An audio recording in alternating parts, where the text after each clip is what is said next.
Hello and welcome to this second and last exploring session, our first look exploring session, that is, on John a Kent and John a Cumber by Anthony Munday. It is a manuscript text of the book of the play, and so far we've had a lot of fun, and we're quite looking forward to finding out how this play is going to end, and also how badly the fragmentary nature of the text is going to disrupt our enjoyment, as well as other possible things that may occur in the text. It is a slightly confusing play as a text to read. It may in fact be a slightly confusing text for you to listen and watch to, because there's quite a few people who are doubling in quite extreme fashions, and there are also quite a few potential people disguised as other people throughout, but hopefully we will make it as clear as we can. We have assembled this wonderful room of people who are reading various parts that I actually forgot to check with everyone that they knew which parts they were reading, so hopefully this introduction will not be a car crash. Reading today, most people who were here yesterday are reading the same parts, so there is some continuity to hope keep things ticking over. We haven't swapped everything around because I thought the amount of disguising there is already, that would be just too confusing. So reading Powis today, and still also the Countess. There may be some clashes with those dialogue is... My name is Steve Longstaffe, and I'm today reading the Countess. As well as Powis. And Powis as well. Good God. With a different voice, hopefully, for that. Reading John a Kent and Spurling, as and when they both appear, is... Hi, I'm Tamara. I have no idea what's going on today. Yes, in fact, even those who were here yesterday have very little idea what's going on. Eric, reading Morton, Tom, and Sir Evan. Hi, I'm Eric. You just said that, so... I did. I'm very discombobulated. Can't you tell? It's only Tuesday, for goodness sake. It's Tuesday, it's fine. Reading Sir Gosselen and Amery today is... I'm Lois. I'm not in disguise. Reading Sir Griffin and Oswen is... Hi, I'm Helen, and I'm in Suffolk. Reading Chester today is... Hi, Dan, still in Montpellier. Reading Pembroke, Turnop, and or Turnip, possibly, depending on how you want to pronounce it. And Servant is... Hi, I'm Lynn, and sort of adding to my challenges this morning, it's 6:20 in the morning where I am. Reading John a Cumber, who is very different from John a Kent, unless he's disguising himself as John a Kent, is... Hello, I'm Helen, and I'm hoping I can do a Scottish accent, but I don't think I'm going to make it. A rough impression is all that we need for a read-through. Oh. I'm sure that the nation will forgive you. Reading Llwellyn, Hugh, and Sydanen is... Aliki, Chapple, and I am not going to attempt a Welsh accent. You will get different voices, though. Reading an Abbot and also the servant of John a Kent, Shrimp, is... Rachael. And joining us last minute to read Marian today is... Hello, I'm Sarah, and this is what happens when you turn up to look. Yeah, Sarah was just going to listen in, and then we said, no, have a part. That'd be great. So that's the dangers. That's the dangers. Anyone can join in these sessions, by the way. There is a free sign-up sheet to be found on the website. Just go to the show notes, and you can click on that, and you can join us anytime. It's so long as you're able to cope with whatever time difference you have. And I'm your host, Robert Crighton. I'll be reading stage directions, and where we left off, we were halfway through Act 3, Scene 1. There are a lot of people on stage at the moment, and the doubling may or may not fall apart at this particular moment in time. John a Cumber has just stolen the brides-to-be for his employers, as it were, from the grasp of John a Kent, who had been had sort of lured them away for their actual loves, if that makes sense. John Cumber is on the battlements of a castle and has sneaked in all these various people. And so music plays as John Cumber reveals to the lovers, while the music plays, enters on the walls Llwellyn, Chester with his Countess, Morton with Sydanen, Pembroke with Marian, Oswen, Amery, etc. Ah, John, if these be not illusions, but the same parties, all our hope is dashed. Llwellyn, Ranulph, and our hateful foes. Help, John, or now afresh begins our woes. And are you taken tardy in your shames, proud South Wales prince and over-daring Powis? See now, the issue of your enterprise requites ye with your well-deserving merits, and my Sydanen thus restored again shall with Earl Morton safely now remain. Madam, I judged you guilty in this wrong, till John Cumber here resolved the doubt. Now, Powis, brag of thy late-gotten request. Let John a Kent, with all the wit he hath, restore thee Marian, if he can from me. Here, Earl of Pembroke, take her, she is thine, and thank kind John, whose cunning is divine. Thanks unto him and you, most noble lord, and shame to them, such as their deeds deserve, that would have severed me from my sweet choice. I hope his one hath met with John a Kent to teach him how true love he doth prevent. Was there no way to yield your love successes but by that fellow's silly practices? Let him hereafter meddle with his mates. Here's one hath given me Marian back again. Let him attempt to fetch her if he dare. Was never lady wronged thus before? Marian, thou knowest my mind. I say no more. Sweet cousin, what may we not now impart, here let us bury it closely in our heart. This sudden change hath altered quite your hope. What was at first concluded now must be. Cousin and daughter, help none else ye see. Now, John without, listen to John within. The marriage thou appointed for these lords shall be effected now with these two lords. For they would not let us be their guests, nor they nor thyself gets any of our feasts. In mockery wish for me another day. So fare ye well, we have no more to say. Good John within, here John without a little. Winners may brag, losers have leave to speak. Under my shadow have you done all this. Much greater cunning had it been thine own. As yet thou dost but rob me of myself. Good, honest John, let me behold thyself. Perhaps my shape makes thee thus boldly vaunt, and arms thee with this ableness of skill, when thine own, being insufficient, may make thee fear to deal with John a Kent. Lords and fair ladies, go disport yourselves about the walks and gardens of this castle. And for thou weenst so gaily of thyself, within this hour, John, he meet with thee in mine own shape upon this castle green, where I will dare thee, and outdare thee too, in whatsoever John a Kent can do. I take thy word. Ladies, to you alone wish I all good, but to the others none. They descend. Say, sweet John, what shall betide us now? Now are we worse than e'er we were before.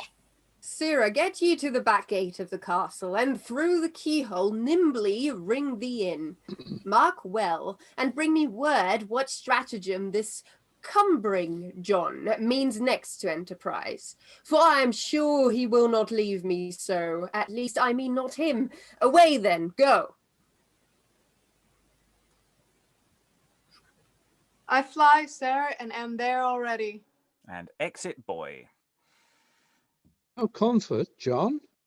What, standest thou all amort? 'Tis only we that have the greatest cause. Thou canst, I know, cope with this John a Cumber, and master him, maugre his utmost skill, if thou wilt search into thy deep conceits. John, I myself have oft times heard thee wish that thou mightst buckle with this John a Cumber. Come is he now, to all our deep disgrace, except thou help it ere he scape this place. Maester, what he that went beyond the devil and made him serve him 7 years' prenticeship? Is possible for me to conquer him? 'Tis better take this foil and so to end. Why then, our ladies this day shall be wed. If or thou canst or wilt not, stand us now instead. Nay, there's no wedding toward that I can see, and when 'tis done, yet here it must not be. Content yourselves and walk the woods about. Here is no getting in, we are fair locked out. I cannot tell, but if I hit aright for walking here all day, I make some walk all night. Begone, I pray ye, I must be alone. And exit John, exit everybody except for John, rather, and enter Shrimp Skipping. Come on, Sirrah, tell me now, what news?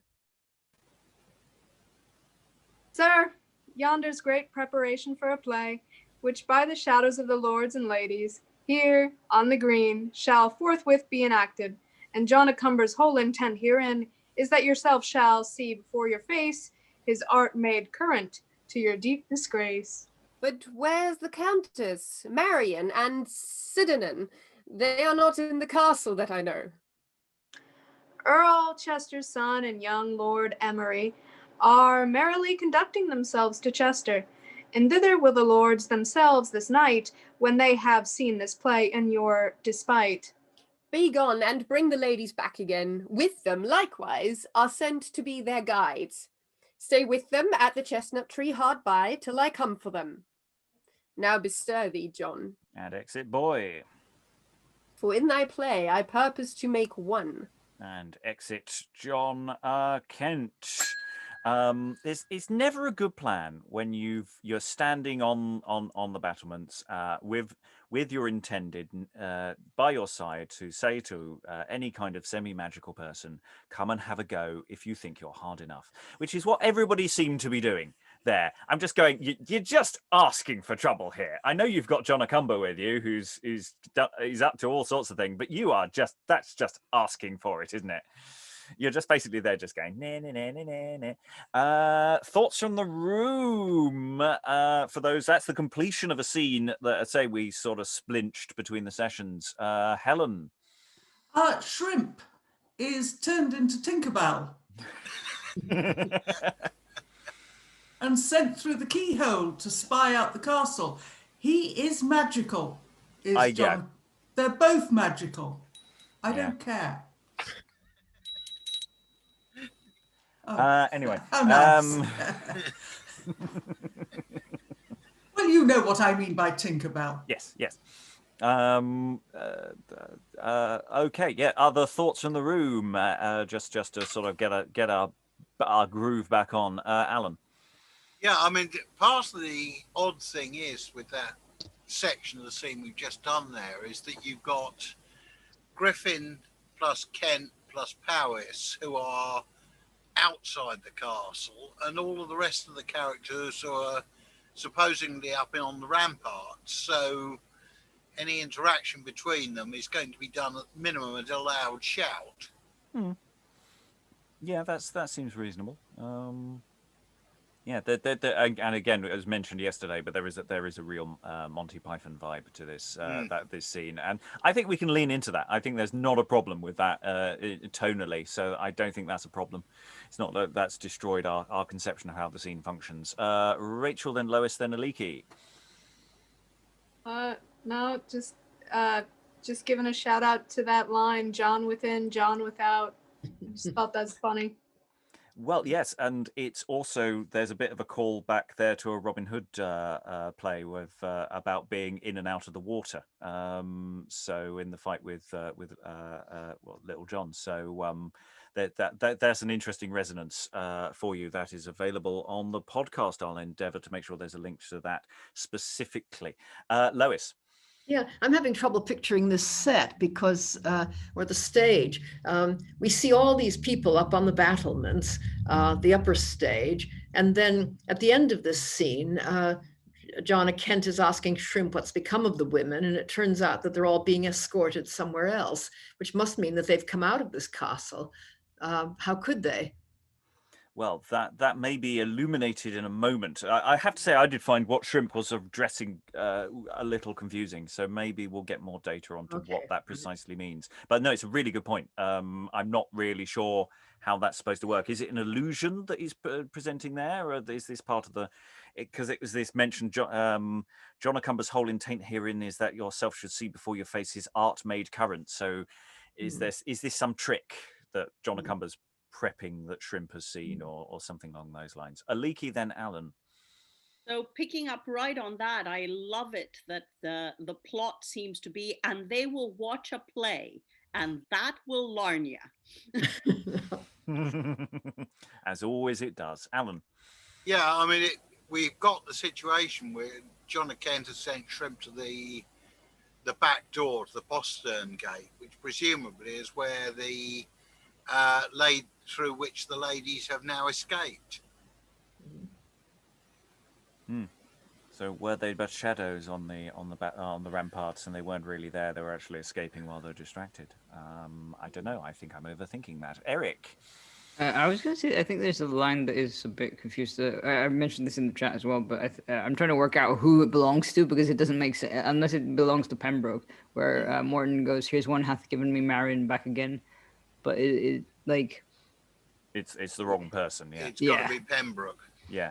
So that just keeps running on though. Yeah, so maybe it does. I think that's a textual thing that we'll pick up another session. I've got it marked, so we can look into that as to how that's structured. I think continuing in the chat, we can continue picking up on that kind of textual question. Other thoughts about the scene in its general state, or shall we go on and get some more information? Let's let the play rattle on. Act 3, Scene 2, enter John a Cumber in his own habit. With him, Turnop, or Turnip, Hugh and Thomas the Tabourer, so return of the village parish council, and John a Cumber in some sort of disguise, or not in disguise, he's in his own habit, he's as himself. Enter everybody. Beware, sir. We can be content, as it were, to furnish ye with our facility in your play or interlude.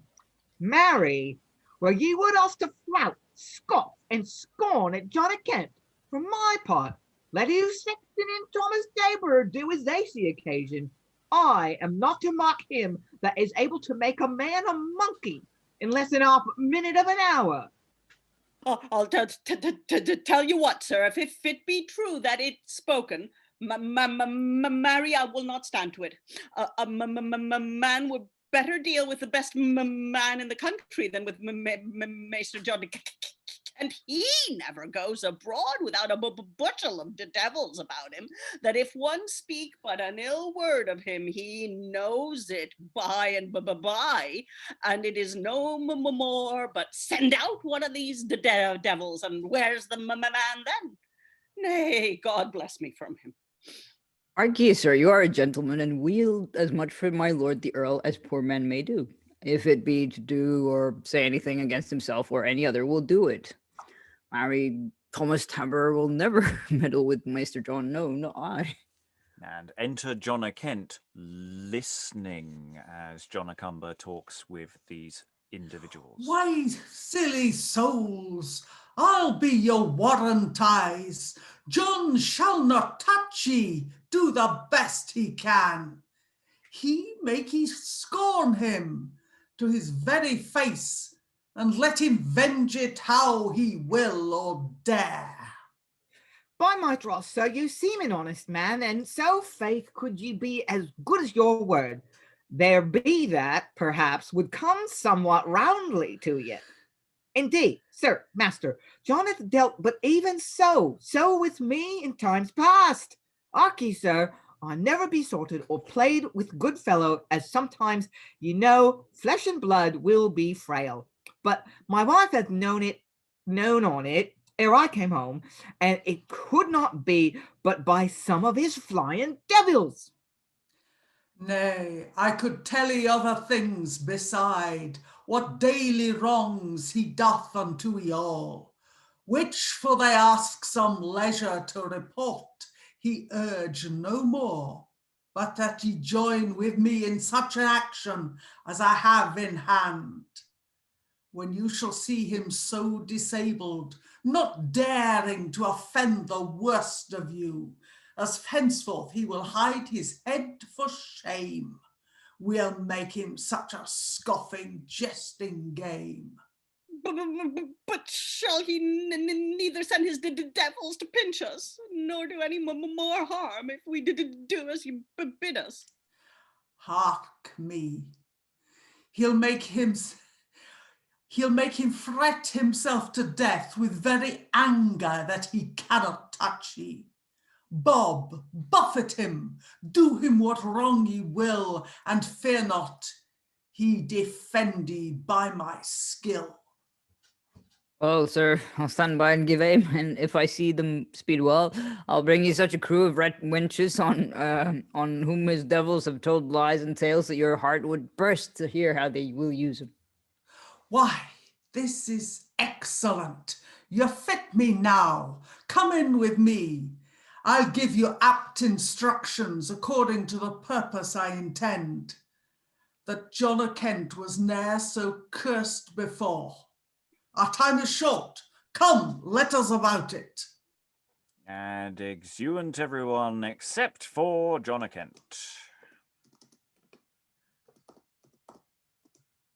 Poor John a Kent, here's making rods for you. Many have done the like to whip themselves. But John a Cumber is more wise than so. He will do nothing, but shall take success. This walk I made to see this wondrous man. Now, having seen him, I am satisfied. I know not what this play of his will prove, but his intent to deal with shadows only, I mean to alter. We'll have the substance. And least he should want actors in his play, Prince Griffin, Lord Powis, and my merry maester, he introduce as I shall find due cause, and if it chance as some of us do look, one of us Johns must play beside the book. And exit John a Kent. So yes, so there's this continued question, this John a Cumber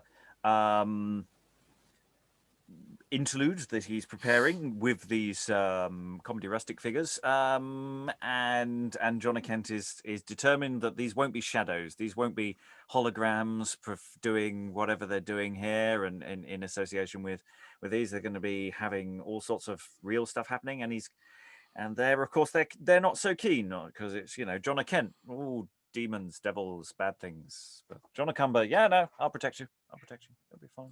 Yeah, I don't see they're that confident, though. Yeah. I mean, I think it's lovely that he says, I never have dirty thoughts, but my wife spots it.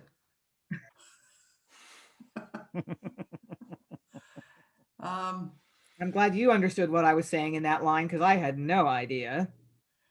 Yeah, I besorted or played the good fellow, as flesh and blood will be frail. My wife hath known on it ere I came home. She's got his number. Oh, but it was the flying devils that made me do it. Right? No, it's the flying devils that told his wife. They batted him out. Stephen. The reference to a public flouting, this kind of thing actually did go on. We've got some provincial records, not necessarily full plays, but things like reading out scurrilous verses and sort of semi-dumb showy stuff. We've got court records about this sort of thing. out in the kind of sticks, people would get each other in a myriad of sort of ingenious ways. So I think it's really interesting that that they understand immediately that the idea is to flout him and to scoff at him. There's a kind of sort of sub-theatrical subculture as part of, you know, various other kind of community social rituals to do with sort of shaming and taking sides. That's sort of a particularly vicious roast, isn't it? Yeah. Lynn. That's fascinating to know that there's actual historical records of this kind of thing taking place. I still think it's kind of hilarious that John of Kent is this powerful magician, and like the worst thing that could happen to him is to be mocked by community theater.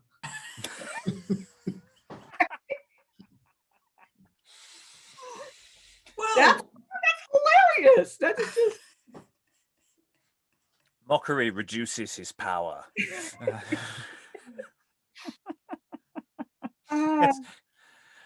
Yeah, it's worse somehow because it's, you know, if it was a professional company, it wouldn't be so bad. Lois. Yeah, this might even go back to, I think, Pythagoras rhyming rats to death and so on. I mean, the possibility that that scurrilous verses can actually kill. Aliki. You don't have to go back that far or that far away, because that's a very strong through line in Irish tradition, that the satirist poets could make such a satire that nobody would ever look you in the eye again. They'd just go, it's bullhead or whatever. Okay, so yeah, it is slightly odd as a priority. It is interesting, you know. It's not the priority to get the married couple, you know, and do all these other things. This is John of Cumber's primary mission at the moment. It's to just go, you are not as good as me, yeah, this rivalry, which is really interesting. I'm enjoying it enormously. I have to say. Okay, let's go. Sorry, go on. We possibly ought to explain to those who are new or who are new to this video that the stammer is in the text, but in the first half.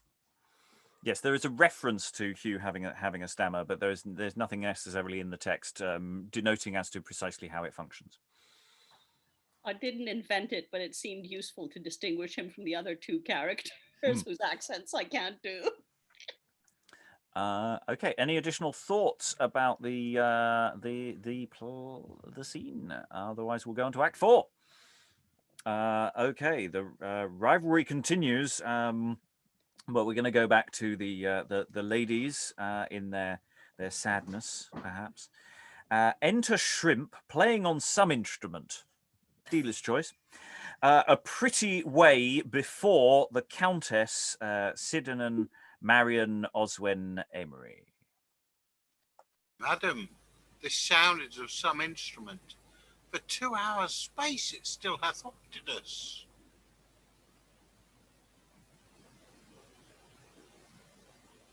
The boy plays round about them, so dancing around. Can they see him? Possibly not.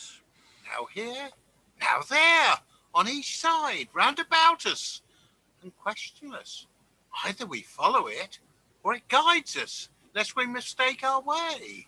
It may be that this famous man of art, doubting lest John of Kent should cross our journey and seek revenge for his received disgrace, he, by this music, doth direct our course more readily to hit the way for Chester. Well, there it be. I would we were at Chester. My lovely niece, I see, is malcontent. So is my Marian. But what remedy, when things you see fall out so contrary? A poor Sydanen, let no more sweet song be made by poet for Sydanen's sake. Her vine-trimmed day is turned to black cold night, and she hath lost her sweetest love's delight. But let Sydanen cast away this care. Comfort is nearer her than she's aware. What say you, cousin? Did you speak to me? Not I, Sydanen. I with you complain on fortune's spite, and over deep disdain. But Marian with Sydanen may rejoice, for time will let them have their own heart's choice. They look about. Pray God, amen. Oh, cousin, did you hear? A voice still buzzeth comfort in mine ear. And so in mine, but I no shape can see. 'Tis John a Cumber mocks both you and me. Curse on his heart for Cumber true love so, which oft has made full end of all our woe. Enter Sir Gosselen, Sir Griffin, Powis, and Sir Evan. How say ye, lords? Now credit John a Kent, see where they are, and at the self-same tree where he assured us all of them would be. Sweetest Sydanen, how thy happy sight makes me forget all former sorrow quite. The like doth Marian's presence yield to me, for all griefs past assured felicity. And music chimes. Listen, my lords, methinks I hear the chime, A dainty fit of music. which John did he promise ere you should presume to venture for recovery of the ladies. The very same. Stay till the power thereof have laid the sleepy charge on both their eyes that should have guided them from hence to Chester. The boy trips round about Oswen and Amery, singing in chime, and they, the one after the other, lay them using very sluggish gestures down to sleep. The ladies amazedly look about them, sing to the music within, and will say shrimp is singing, but you don't actually literally have to sing. Sleep sweetly, sweetly take rest, till each go with her choice where she likes best. Ladies, cheer up your despairing minds, for your friends are near, that will answer true love and do kind, then never more fear. Lords, take advantage, for they both are fast. Bid John a Cumber mend this cunning cast. Fear not, good madam, for you must with me to one that joys these lovers love to see. The chime plays, and Gosselen with the Countess goes turning out. Fair Sydanen, I dare boldly say, rather with me will go than here to stay. The chime again, and they turn out in like manner. I not disdoubt but Marian bears like mind.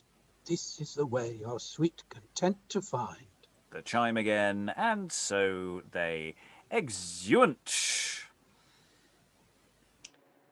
Sir Evan, follow you the way they take, for now I must these sleepy lords awake. And exit Sir Evan. Fie, gentlemen, what means this slothfulness? You sleep securely, while the subtle foe They start up. hath got your charge and bred a greater woe. Lord Amery, how fell we thus asleep? My mother, sister, and Sydanen's gone. Canst thou, my boy, tell which way they've ta'en, or by what means they are thus gone from hence?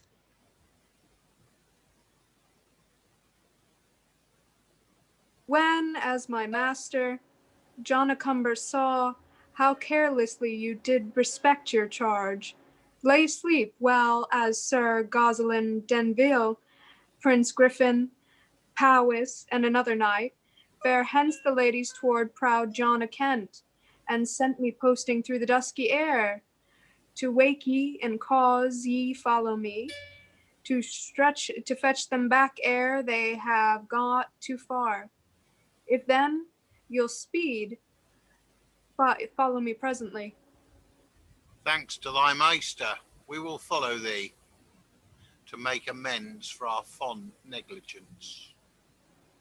And I will lead ye such a merry walk, as shall at more leisure talk. Come, gentlemen. And exeunt, and there we get to the end of that lovely little scene where all the lovers are properly reunited. Isn't that lovely? We've got music, we've got singing, we've got magic, we've got people invisible whispering in people's ears. It's some really, really nice stuff there. Thoughts in the room?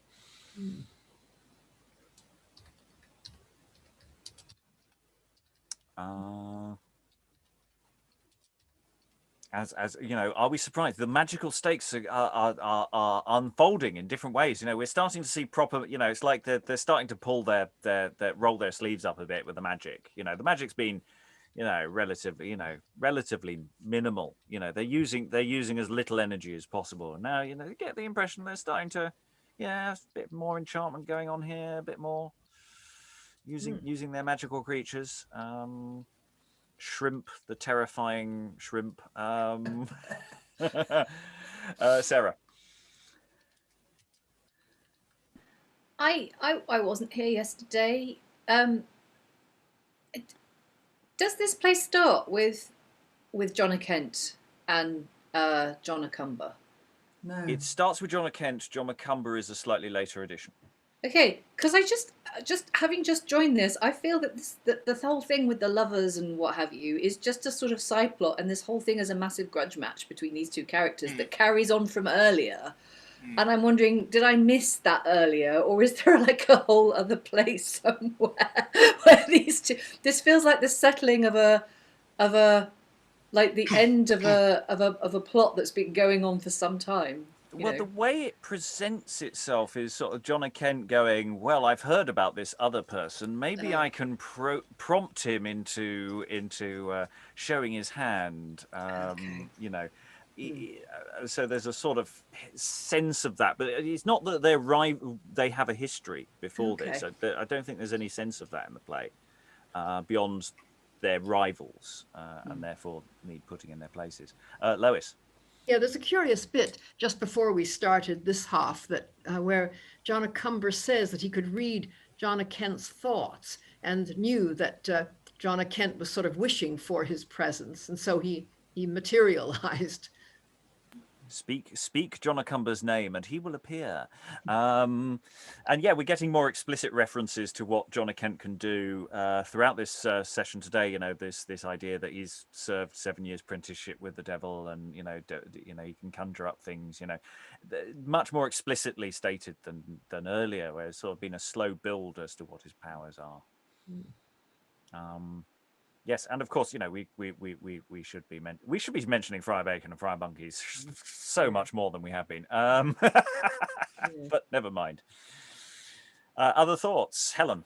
Yes, I think we also ought to think about the nationality. I mean, John a Kent is the Welsh champion, and John a Cumber is the Scottish champion, which I think it would. If we were doing the accents, would be much more apparent. Yeah, and even though there are on paper, you know, various English characters, it's not like we're getting that slightly jingoistic vibe from this play at all. You know, this is just where these people are from, and it's just adding a bit of local colour and giving a way of differentiating between characters. It's so far running very nicely. Anything else about the magic or anything else going on in this scene? Aliki? There's a whole lot of room for whoever's playing Shrimp to have fun in that scene with nobody seeing him, and he can, jingle little bells right next to their ears and stuff. Just really, really nice bit of business that he's invisible. Look, there he is. And how he appears to the ladies, and it's just really nice. Lois? Yeah, it's really fascinating how both magicians are really sort of impresarios. I mean, they work through a lot of other people who they get to perform. And there's clearly some really odd effect here with there's this chime, and then one pair of lovers go off and a chime and another pair go off. I mean, this must all be choreographed in some way, I should think. Well, it's a nice, easy cue for people with their eyes closed, as you've got a sound cue rather than a visual cue. So it's a matter that if Shrimp is doing the music, if that's something they're physically doing, then that's nice and straightforward. Otherwise, it's just a timing issue between their dialogue and musicians off. So the queuing of that, I mean, Dan put in the chat questions about there are sort of essentially pre-cues to some of the music cues actually in there. So it's what a modern text script you would have, the standby cue of music chimes is the pre-cue for actually the dainty fit of music. So I read both stage directions, and the placement in the script of where they're living is slightly out. Some of these stage directions are clearly too early or too late, but that's one of those problems with the text as when they get formatted into documents like this. So that's really interesting. Any additional thoughts on that or other things? No. Okay, let's move on because I'm sure there's more action to go. Now, this next scene we have, for internal purposes, broken it into scenes, but we'll probably let it just run through and see how it goes. This is Act 4, Scene 2, as we've got it. Enter John Kent like John Cumber. Oh, it's reverse cosplay. Oh yeah, you dressed up as me, I'm going to dress up as you, and my accent's going to be even more outrageous than yours. With him, Llwellyn, Chester, Morton and Pembroke, fourth of the castle. I'm not going to embarrass myself with an accent. No, it's fine. Lords, take your places as you are appointed. Though once I minded but to use your shadows, pardon me, now I may employ your persons, because that your delight shall be the greater, and his disgrace the more to you apparent, that durst attempt so bold an enterprise. Now shall ye see if famous John a Kent be able to avoid disparagement. But shall Sydanen and Earl Chester's daughter be here in person, likewise as we are? No, my good lord, their figures shall suffice, because you see they are disconsolate, and, to speak truth, bear more affection to Griffin of South Wales and the Lord Powis than to Earl Morton and the Earl of Pembroke, whose shadows, when those other lords shall see so far estranged from their former course, how it will quail their hope yourselves shall judge, and make poor John a Kent mad to behold it. But long ere this, I hope they are at Chester, and both their guides in safety at my house. I warrant you, my lord, they're safe enough from John, and all the utmost he can do. See, my good lord, what I do for your sake, who only may dispose of me and mine.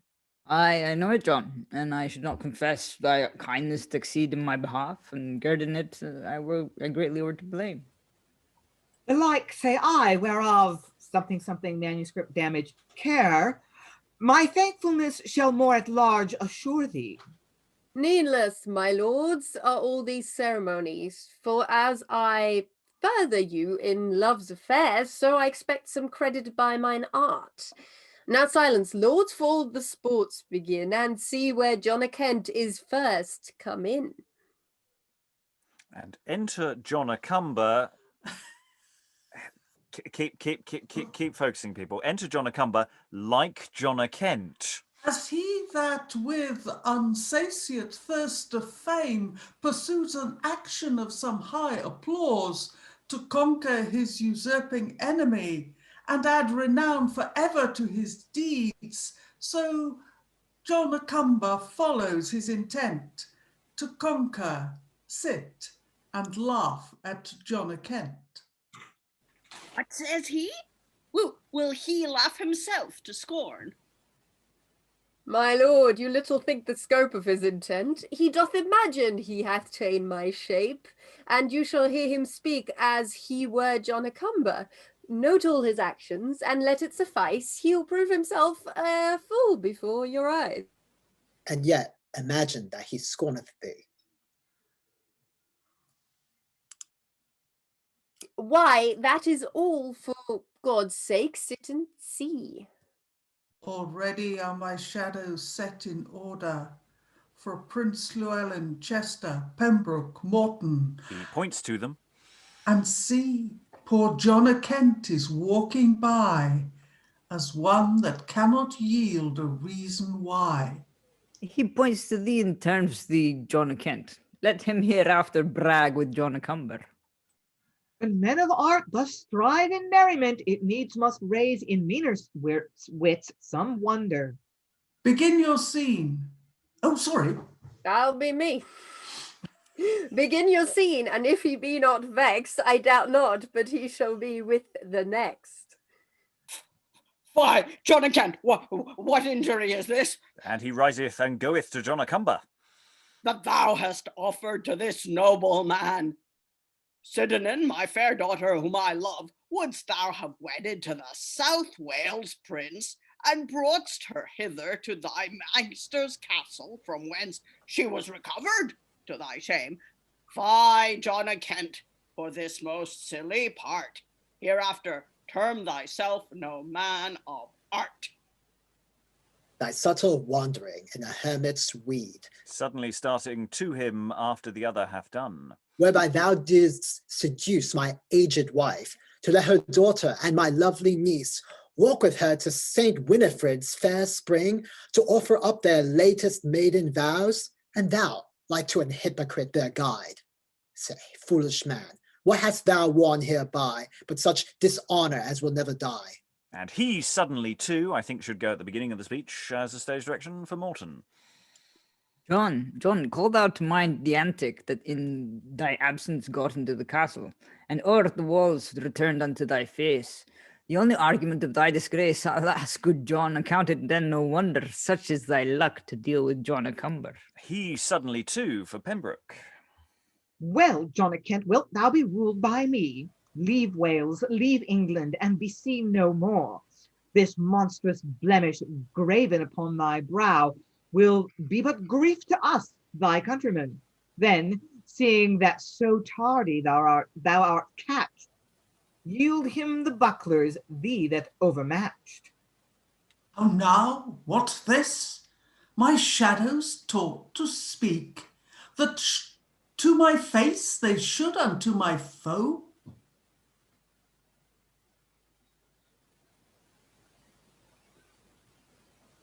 Shadows prove substance. John, thou art too weak. Then, like a silly fellow, pack and go. Speak here to John of Kent. Speak ye to me. We speak to John the Fool, and thou art he.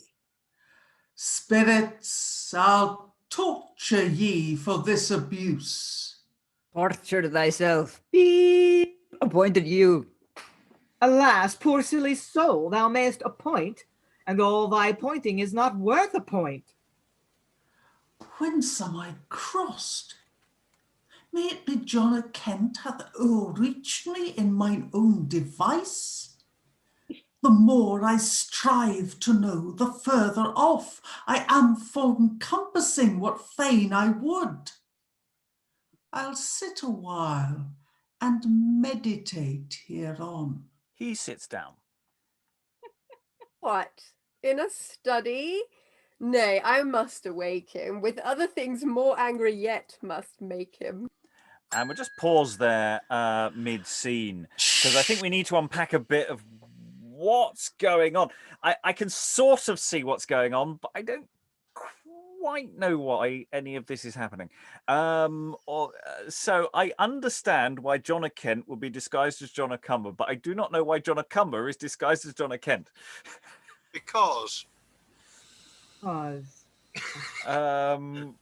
apart from, yes, it's the only way to make the scene sort of function if John of Cumber is going to be on stage. Lois, you're muted at present. Yeah, I sort of get it, but I think John of Cumber has devised a play in which all of these characters humiliate John of Kent and tell him what a fool he's being. But what I can't figure out is why this backfires on him. I mean, I know at the beginning, John of Kent says that he's going to forget who he's disguised as and speak as himself, but he doesn't really. I mean, as far as I can see, he's speaking as John of Kent, saying, oh, this is terrible. Look at the way they're all tormenting me. But then he's unhappy at the end because it's not working. I don't know whether he's identifying with his part to the point where he thinks they are actually getting at him. There's something very odd here.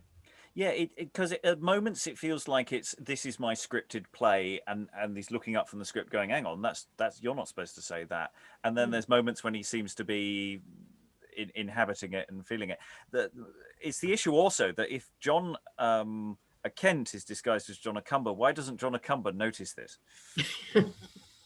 I suppose he could be actually, once John a Cumber comes on disguised as John a Kent, John a Kent doesn't say as much. No, he does say a reasonable amount, but maybe he's not doing it directly in front of John a Kent. No, that doesn't work either.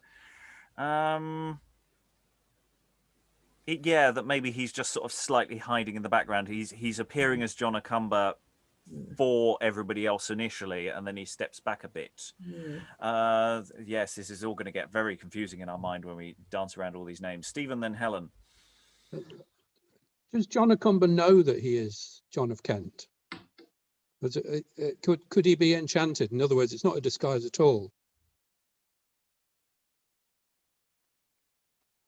Yes, it could be that, but there's moments when it doesn't quite read that way, and I was just wondering if there's a confusion there. But yes, that's definitely one way of doing it. Helen, then. I hate to add confusion to this, but there is a possibility that some of these speech headings are wrong. There is that possibility. I did my damnedest with this and other scenes, but I wouldn't go into the witness box on any of them. Okay, so that raises an interesting, terrifying thought. Sarah, then Rachael, then Dan. I just took this as being when John a Kent does the enchantment to make himself look like John a Cumber. It's a reversal enchantment. So he looks like John a Cumber, and John a Cumber, as part of the same enchantment, looks like him. But John a Cumber doesn't know that he's been enchanted, which is why some of the time he's speaking of as himself, and some of the time he's appearing to be John a Kent. He has no clue that he's John a Kent. But that's part of the same magic. That's how I took it. And if you read it that way, it kind of makes sense. Yeah. Yes. Yeah, I like that. Yeah. I think there's just a little bit of explication that needs to be going on here in terms of spelling, staging it. I think there's nothing wrong inherently with the scene as it's flowing, because it's quite fun. But a little bit of getting in there. Rachael, then Dan. No, I was just gonna say that this is kind of like Taming of a Shrew that we did the other day, where we were talking about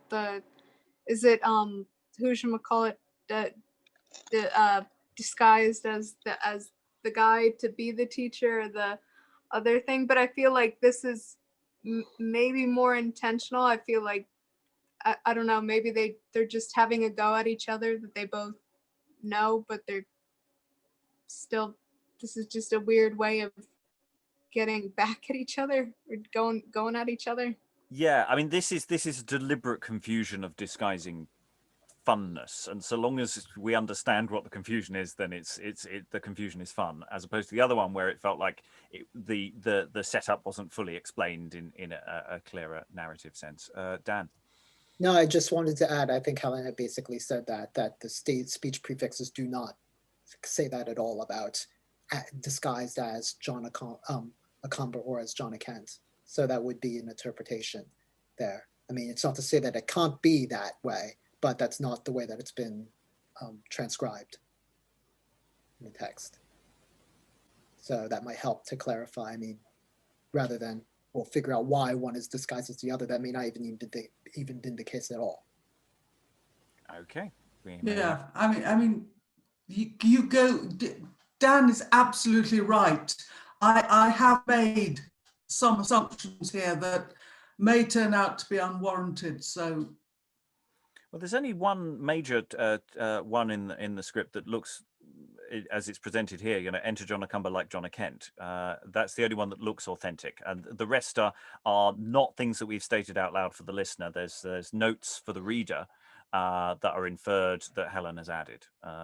So for the viewer at home, you haven't been given data that's necessarily wrong. It's more that in our heads, we might be getting ourselves confused.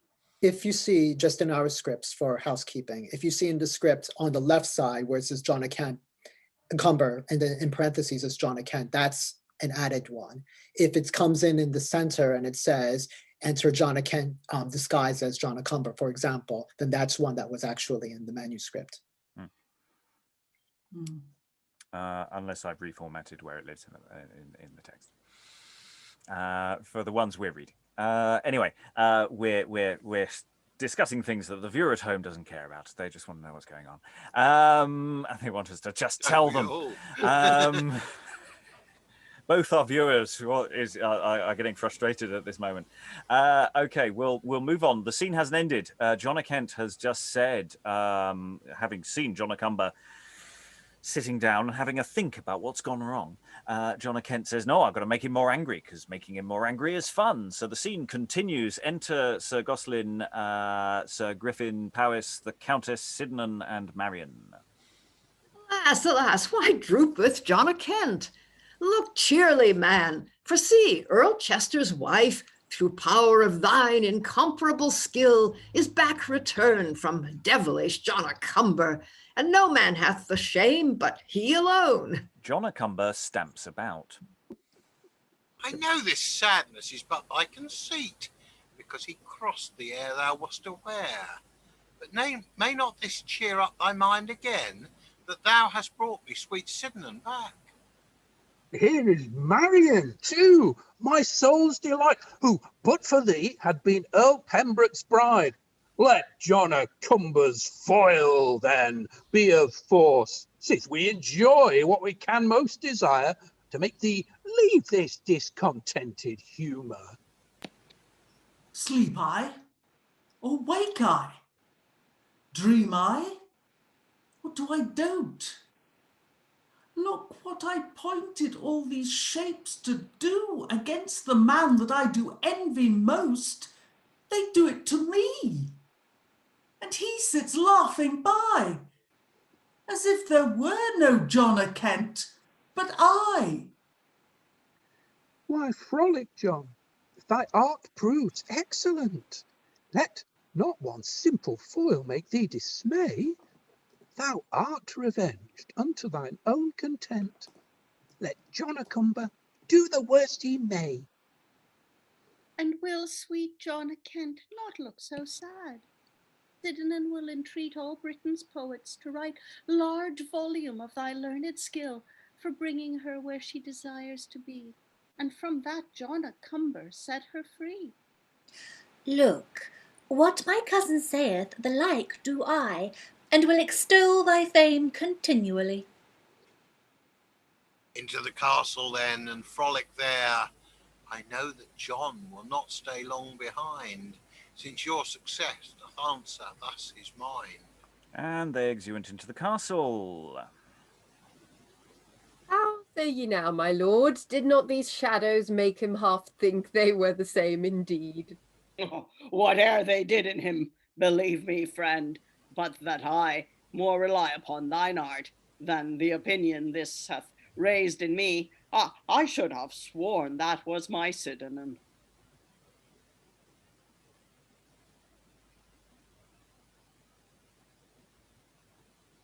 Have we lost Morton? Oh, looks like we've lost him. Well, I see if he comes back online, but no, it looks like he's dropped out. I will briefly read in Morton and hope he doesn't curse my name. In sooth, my lord, I jump with your conceit, and trust me, I was not a little moved. Prince Griffin's shape so led her by the hand, but that I credit art more than mine eye. Will ye believe me, but that John is by, and doth all this to plague yon John Kent? These semblances would make me much misdeem. Pardon me, John, for love is full of fear, and such illusions neither please eye nor ear. Then well fare me that differ from you all. Should I have took that shadow for my countess, or else the other for my daughter Marian? Nay, what he did already resolves me, that I am dreadless now of John Kent. I thank ye, good my lord, so hold ye still, for John's no John, I see, without good skill. There's one fit more of merriment behind, that if hit right, will serve him in his kind. And enter Turnop and his train, and more scriptural damage. Just flail your hands in despair at those moments. Pause, masters, a pause. We are not come only to do something, textual damage, to do somewhat else besides, for we are of that entertainment, perhaps more scriptural damage. Nick knock, John a Kent, if the honest gentleman be as good as his word.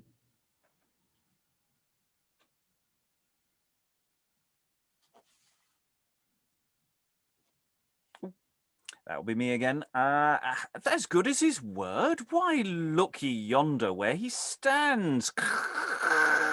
Honours worship, even as he said he would, he nods his head up. As one would say, masters, faulty a business or do that ye come for. Good Lord, look you how John Kent sits in a brown study, as it were. Who shall begin now? Come, let's know that. Oh, shall begin? What a question is that? Let Maid Marian have the first flirt at him, to set an edge on our stomachs. Let me alone, in faith, to jerk it after her.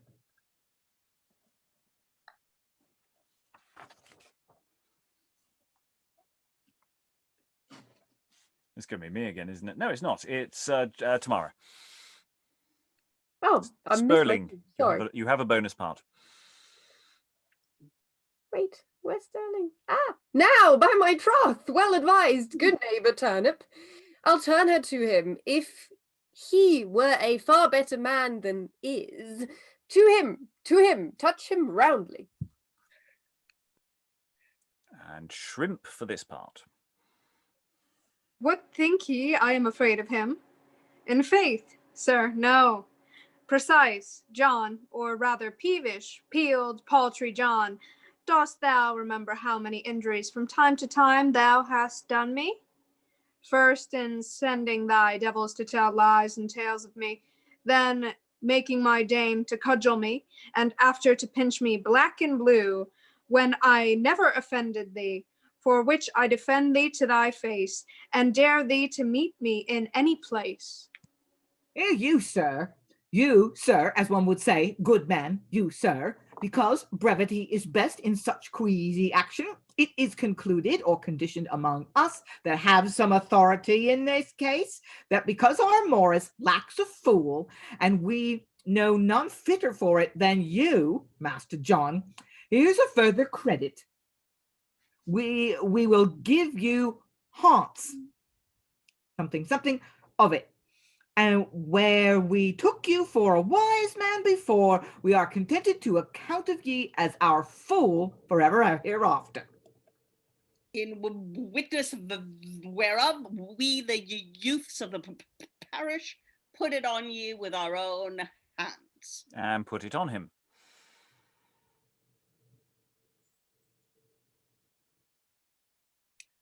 Nay, never strive or wonder, for thus we are appointed by the great John a Cumber.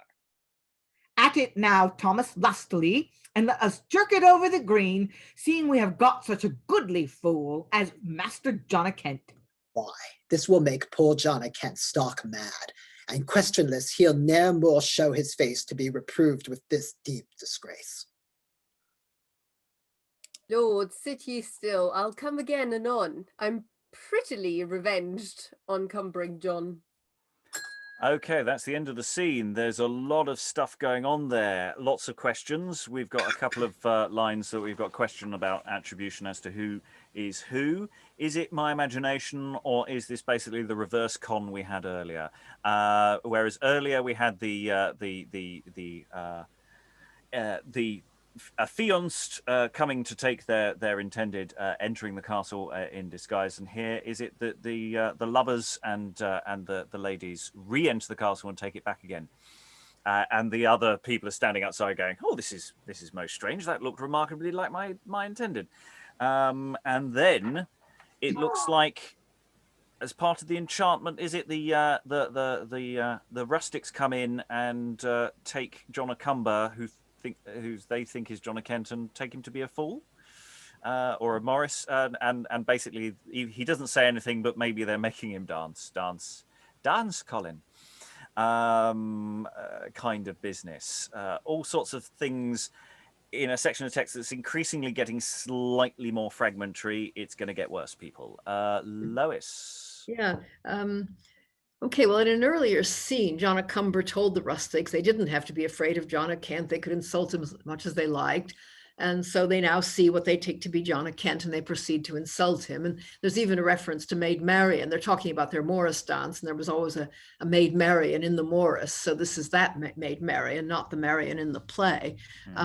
And I think Helen must be right that John a Cumber doesn't realize that he looks like John a Kent, and thus has no idea why everybody keeps insulting him. But why he can't say anything, is he also struck dumb? He must be, I think. Otherwise, why isn't he saying, what's the matter with all of you? And I'm not John a Kent, I'm John a Cumber. Yeah, it's like he's struck dumb after, when he says sleep eye or wake eye, and it's like he's just lost it on some level, unless additional magic has been inferred. And the question of who the boy is as well. There's I think in the manuscript it's just down as boy. And it's a question of is that Shrimp doing more magic-y stuff, or is that just a boy of the rustics company?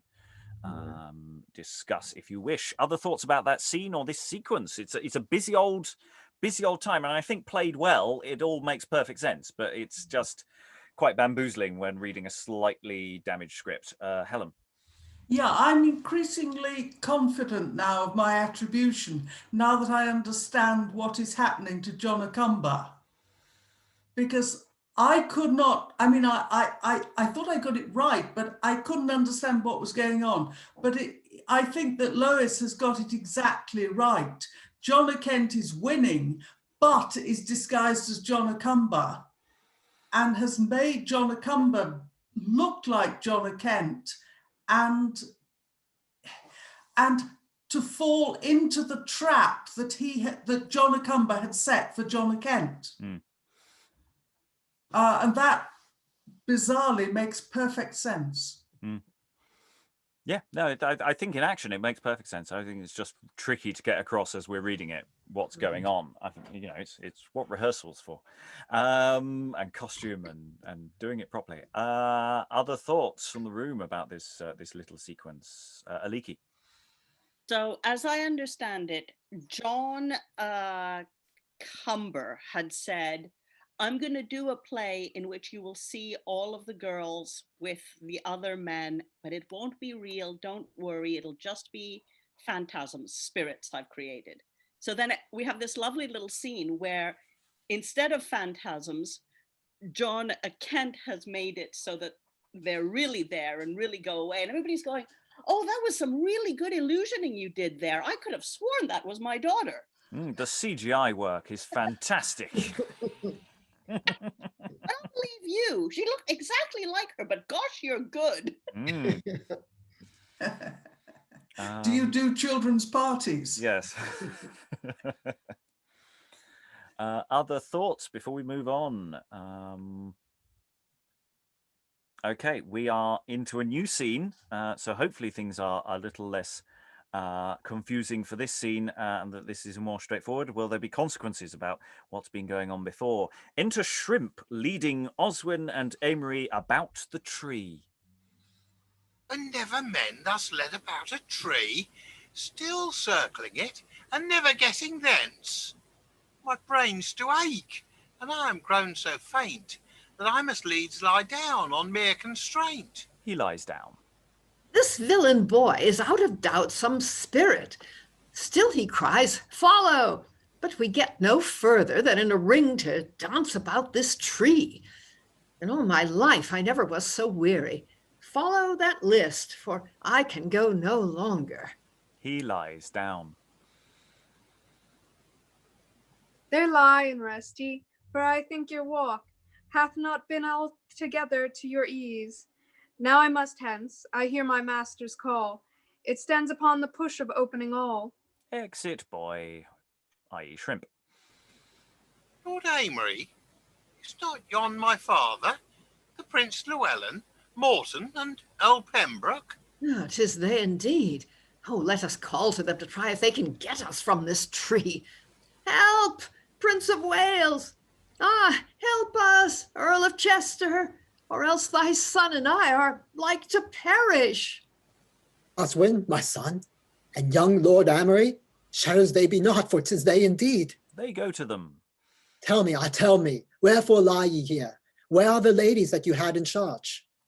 Speak, young lords. My heart doth dread some ill. Ye look so ghastly and so full of fear. Lend us your aid to raise us on our feet, that we may get from this accursed tree. They help them. Most unhappy news. No ill to my Sydanen. Then I cannot.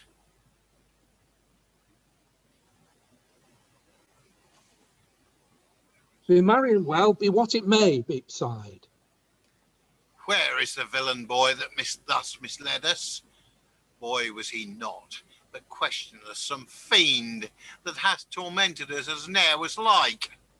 Ask for no boys, ask for no fiends or furies, but tell me quickly, where is my Sydanen, living or dead, or how is she bereft ye? Briefly to answer all of ye together, nor of my mother, Marian or Sydanen, lies it in us to tell ye what's become, other than this, as was told to us that Griffin, Powis, and Sir Gosselen rescued them from us. How or when we know not. So said a devil or boy sent us from John a Cumber. Enter John a Cumber, pulling off his fool coat, like Kent still. From me, young lords, alas, you were deceived, as you likewise, and all have been together. Look not so strange, lords. Deem me not John a Kent, that in his stead have been so much misused, scorned by you, then flouted by the ladies, lost, made a fool here in a morris dance, and all prepared against him, turned on myself. In brief, then, to abridge all further wonder, yonder is John a Kent, and here is John a Cumber. Enter John a Kent in his own habit, Sir Gosselen, Sir Griffin, Powis, Countess, Sydanen, Marian, and Shrimp on the walls. Now John within may speak to John without, and lords to you that front him so finely. Once you were here and shut us out of door. You had these ladies, but ye could not keep them. Where are those twain that danced about the tree? Look on your minstrel here, sirs. This was he. But as for you, John, that usurped my shape and promised you would meet me on the green, you were busied too much with your play. But you know best who went the fool away. That I am quit with thee, thou wilt confess, sorry cat. I do, John, for 'twere shame to yield thee less. But I may live to meet with thee hereafter. I prithee, John, shall we have one cast more? So thou deal wiser than thou didst before. Promise me one thing, lords, and you shall see me offer him more odds than he dare me. Let's hear it, John, and as we like, we'll answer. It is so reasonable, you cannot deny me. Fain would ye that your daughters were combined in sacred wedlock with those noble lords. Promise me that it shall be done this day. Without more dallying, I'll deliver them to John a Cumber, so he will bestow his very deepest skill to make it sure. But if he fail, and be my luck to speed, to cease contention and confess him foiled, as I will do the like if he prevail. I am agreed. What says my Lord of Chester? The motion is so good that I consent. Lords and fair ladies, if you likewise agree to take your fortunes, howsoe'er it be. Do. We do. Then, not so churl-like as when you were lords of this our castle, to allow no favour, but even to hunger starve us at the door, enter all freely and take part with us in our good cheer, for some of you have need. Then, and afterward, a night we mean to try who shall have conquest, either he or I. Bravely resolved, John. I must needs commend thee. Thou'lt have the worst, if fortune but befriend me. So, we're heading towards a resolution here, as we've got one act to go. Yeah, okay. So the whole love thing's sort of been sorted on some level, and we're getting a grudge match. We're going to get magical wizard fighting.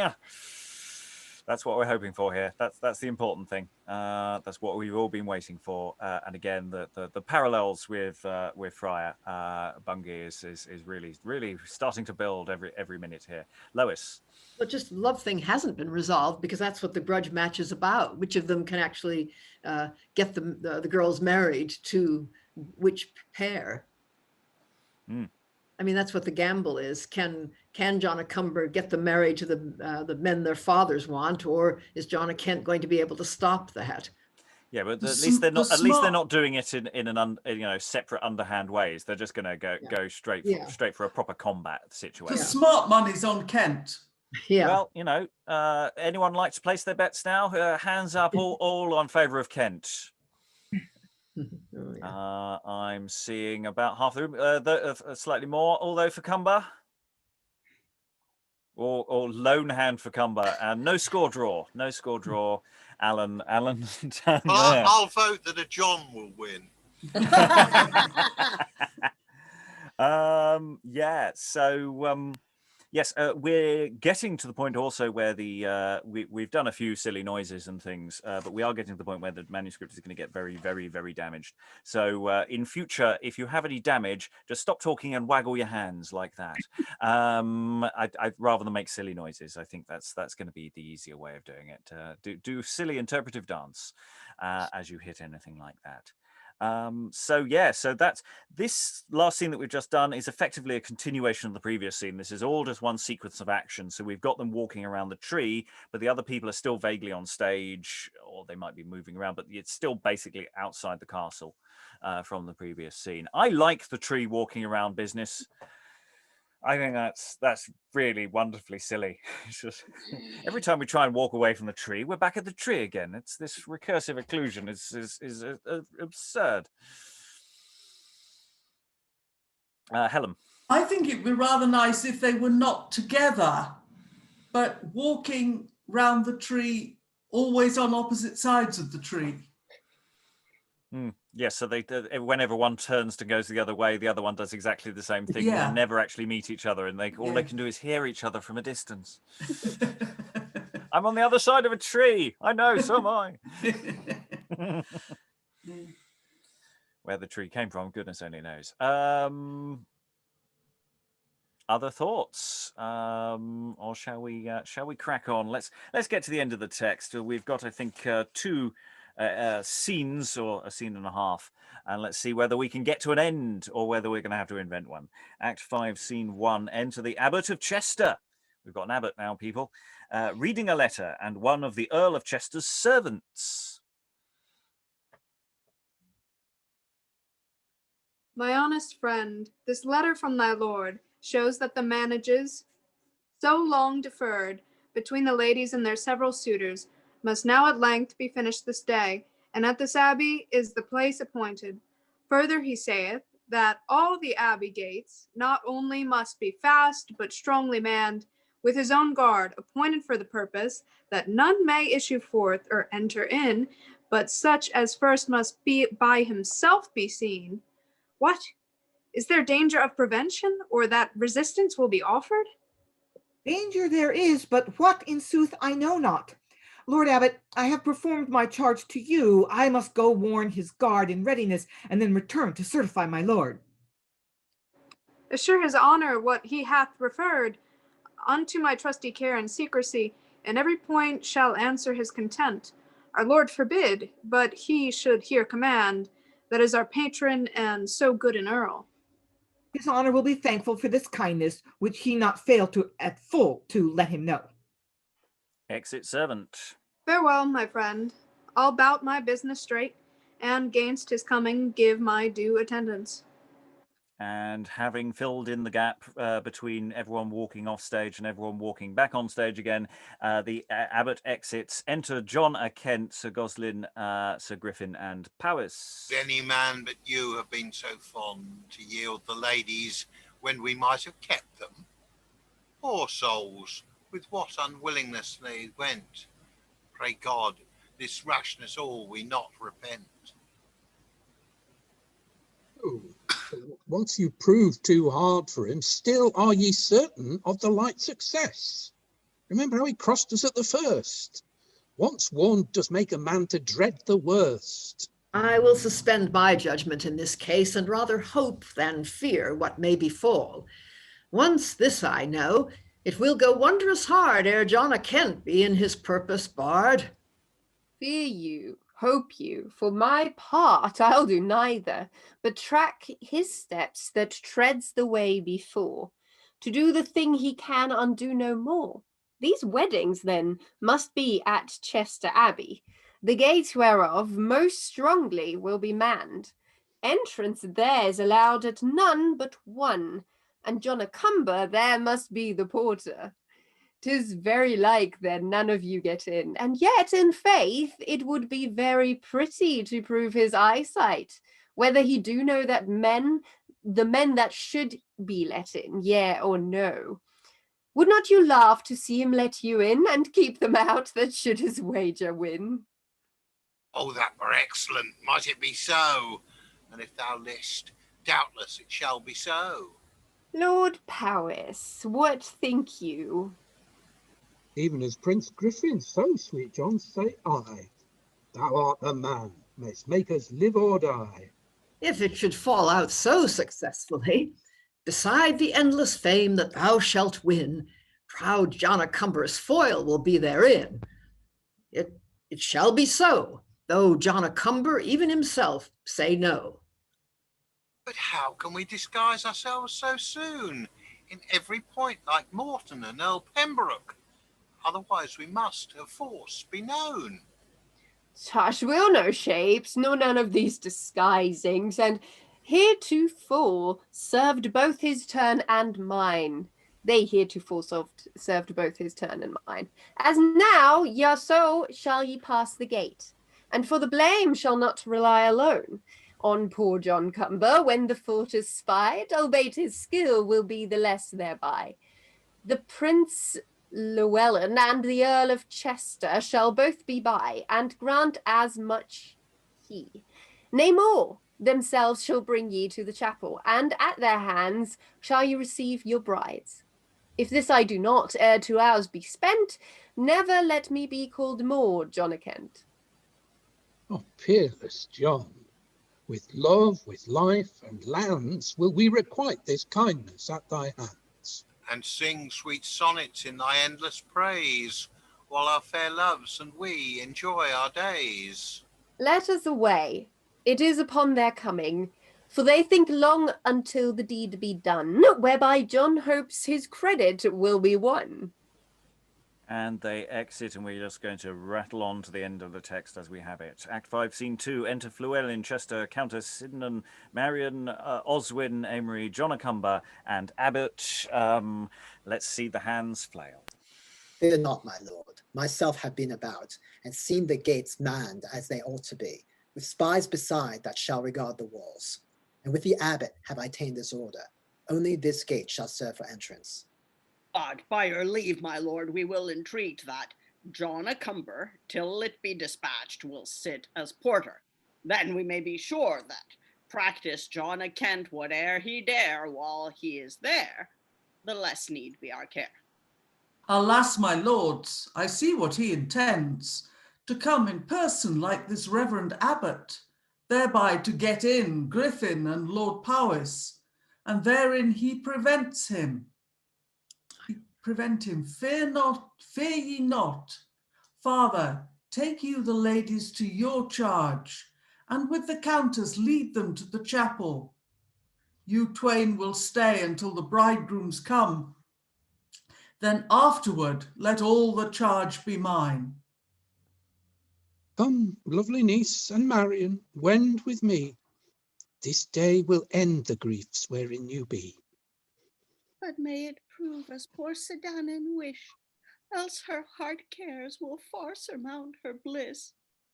Now, John a Kent, if ever thou showedst skill, do it this instant, and our joys fulfill. Exeunt Countess Marian Abbot. I wonder that these lords do stay so long, so soon as they said they would be here. Enter John a Kent aloof off, Griffin and Lord Powis. Go on, and fear not. Now, John, we shall see if ye can help your eyes infer.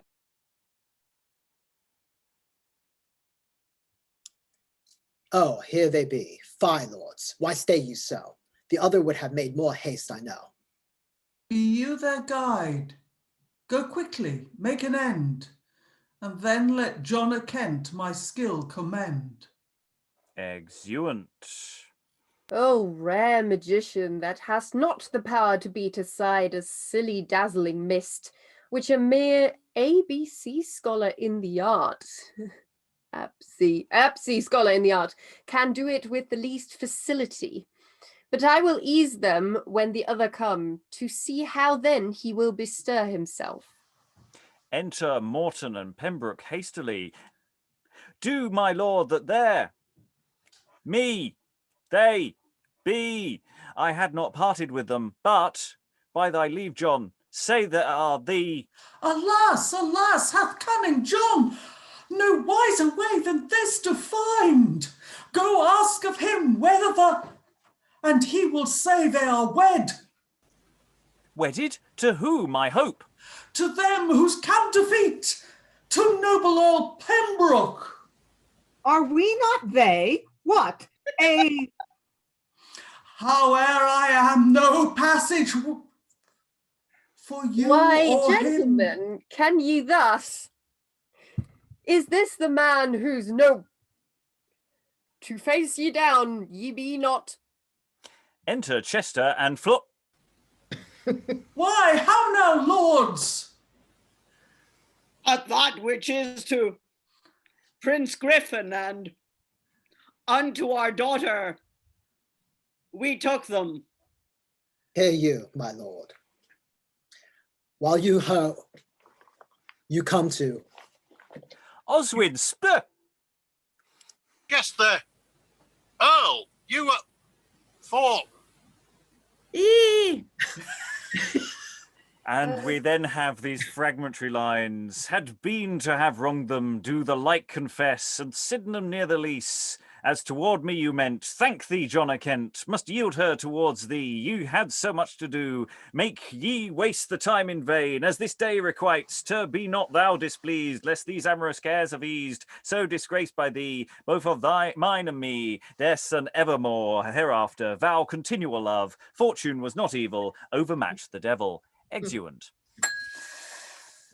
So, They're coming to take me away, ha ha. we've got the shape of what happens at the end there, even if we don't have all of the bits, and I'm sure we could construct a reasonably successful closing to the play there.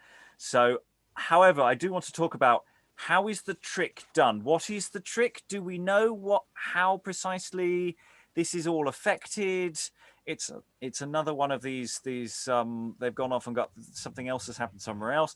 Lois, thoughts? Yeah. Well, I think what happens is that the two Welsh bridegrooms arrive but are taken by John of Cumber for the two Scottish, or at least one Scottish and possibly one Welsh bridegroom, because I can't believe Pembroke is Scots.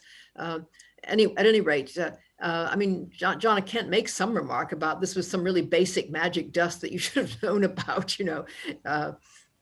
I think that's what happened, but am I right? I think it's as good a guess as anyone else's. Anybody else got guesses as to the precise order of business? What is the trick? Sarah, you're muted at present. I wonder if this could be too horribly complicated, but I wonder if it's something like John of Cumber is expecting John of Kent to dress the two true loves as the official fiancés. He's expecting that disguise. So then when he actually sees but John of Kent then swaps it over so that actually everybody is themselves, but John of Cumber thinks that they're not. John of Cumber thinks that they've been swapped over. And so he says, no, you don't marry these two who look like the ne'er-do-wells. They're actually the proper fiancé, so marry the girls to them. And so they do, and then it turns out that actually they were the real ones after all. I feel that could work. That's what I thought he was planning to do anyway. Yeah, I mean, there were a couple of lines that definitely kind of suggested that. Yeah. Lynn, I love that because the sort of the irony of the fact that the success of the matches that the true love matches depends not on magic but on psychological warfare. The magic it's not magic that does the trick after all. It's outwitting. It's sort of reverse psychology. Yeah, I love that. Yeah, so somehow, anyway, I think this is very much production's choice. Actually, is how you somehow the correct are substituted for the other, and in this match, I'm slightly disappointed. I did want a wizarding battle. I have to say I was hoping for full Expelliarmus, but we did not get. But I don't see any reason why we can't put it in, because why not? Polyjuice poison. Yeah. So yeah. Oh, Aliki. Yes. Say that out loud. I just saw in the chat. That's a very good reference. I like that.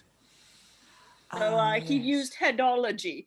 John of Kent as Esme Weatherwax there, tricking them with their own stupidity. I mean, you can always have that trick work, and then in his anger, John of Cumber starts a wizarding duel. Yeah. Yes. And we end with fireworks. Yeah, cool. Depending on the production budget. Yeah, exactly. LXQ, it'll be fine. You don't have to set off pyros. You don't have to. You can do. It's fun. So yeah, any other thoughts about? I have to say I do quite like. I do feel quite reassured by the arrival of the abbot and the servant saying, "Ah, yes, you are here. I'm here to do exposition." Ah, excellent. So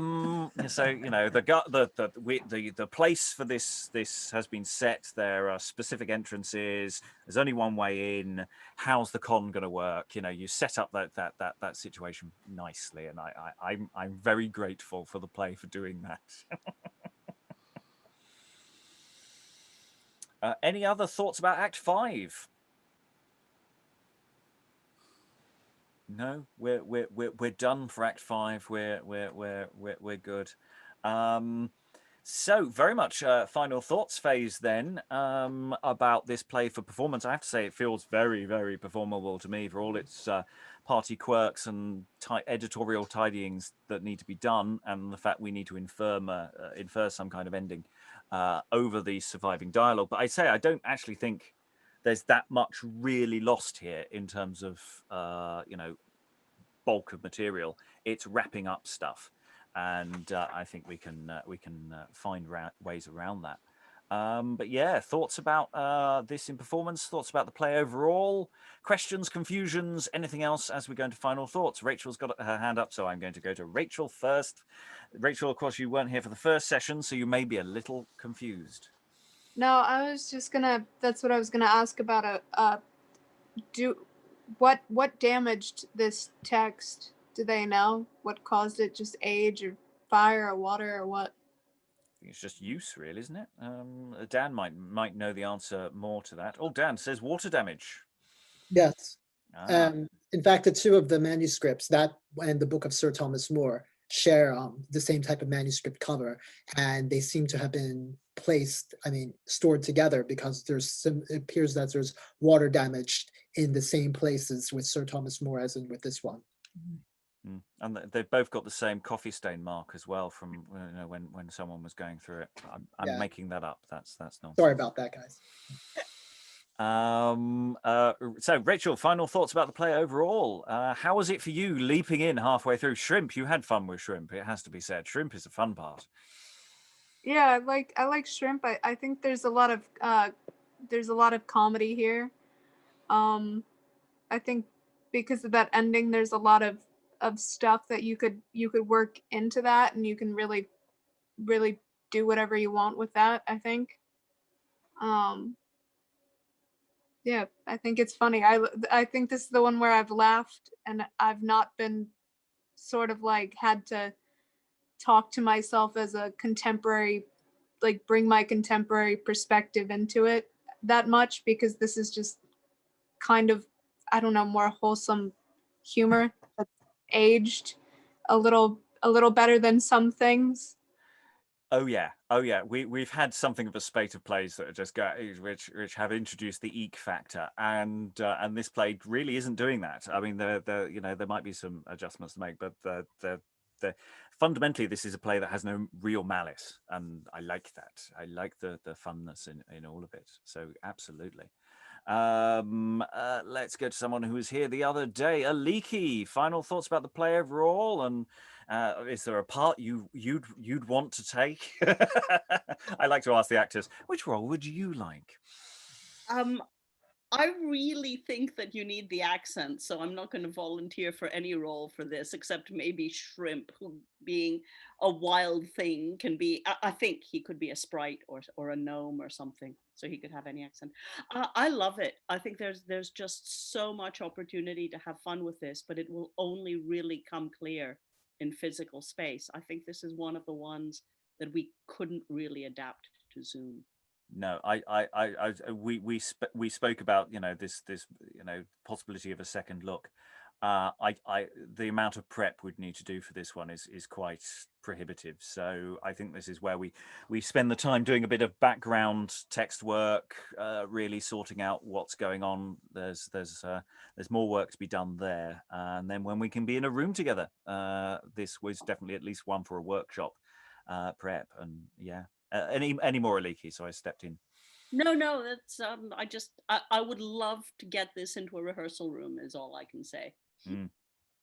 Lynn, final thoughts? Yeah, it's first of all, I just want to say it's just killing me this text is so badly damaged. It says on our version here, probably 35 lines are completely lost. Like right when the plot gets explained, that the text is missing. It's killing me because this is so fun and has so much potential. I just love the premise of we kind of have a romantic comedy, but as it turns out, the real humor and the real conflict is between the two rival magicians. I mean, I don't know, that premise just really, I find that highly entertaining. And yeah, it's just breaking my heart. It's like, oh, it's missing. I am lost forever. Another thought that I had after listening to the first exploring section yesterday evening is that I'd love to see this developed for audiences on this side of the herring pond, but we would have to find something to kind of sub in for the language differences, for the accents, because different regional ways of speaking doesn't have the kind of it's not the kind of legible identity marker for us as it is in the UK. We just like the American ear can't even differentiate between regional variants very well, let alone assign significance to that. So we'd have to find some kind of visual marker that would serve the purpose of the dialect. identity markers. Well, I was going to say, I mean, there's no particular reason why any of the geographical locations here stated have to remain the same. I'd be quite happy to see it transposed to, whatever local region suits the production. I think the only characters it really matters is that John a Cumber and John a Kent can impersonate each other in a very identifiable way, so that we can have fun with that. I don't think the other elements of disguise that other characters are doing, because they're often disguised as themselves, so I don't think it matters, and I think that maybe that's less an issue. But I see no reason at all for to change the location within it, because again, it doesn't really matter. It's not like any of these locations are given much scope for play within the play, so I'm quite happy for that. Who shall I go to next? Lois, final thoughts?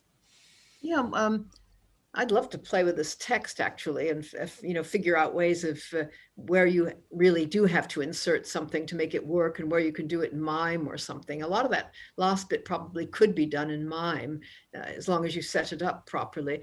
I'm beginning to wonder if there are any Scots in this play at all. I mean, there's that bit early on where I think Sydanen says that she doesn't want to marry Morton because he's going to take her off to Scotland, but that doesn't necessarily mean that he's a Scot.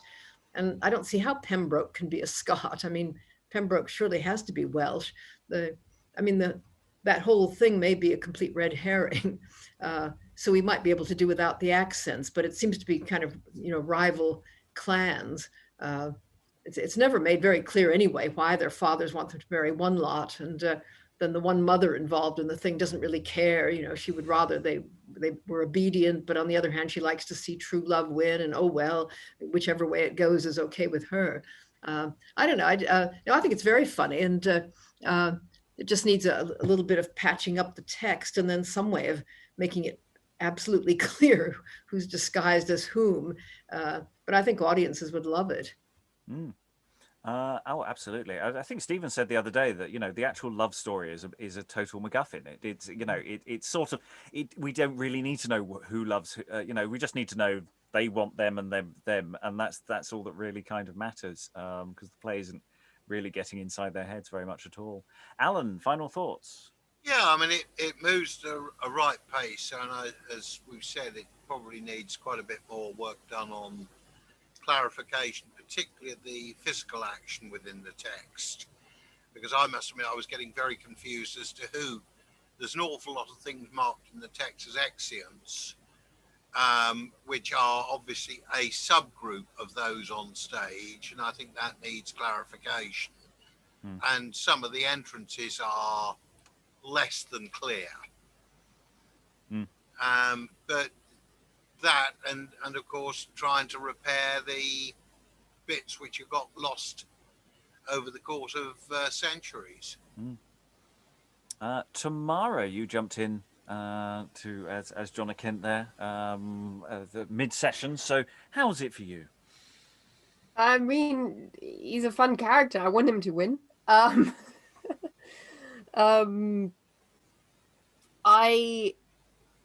It's funny because I was very confused at the beginning, but when we got started, I didn't feel like I needed that much of, the session beforehand to kind of get what was going on, because I think it was Sarah, I'm not sure, but somebody said it's basically a grudge match between these two. And that's basically all you need to know. Like you say, it's, sorry, Kat is really wanting attention right now.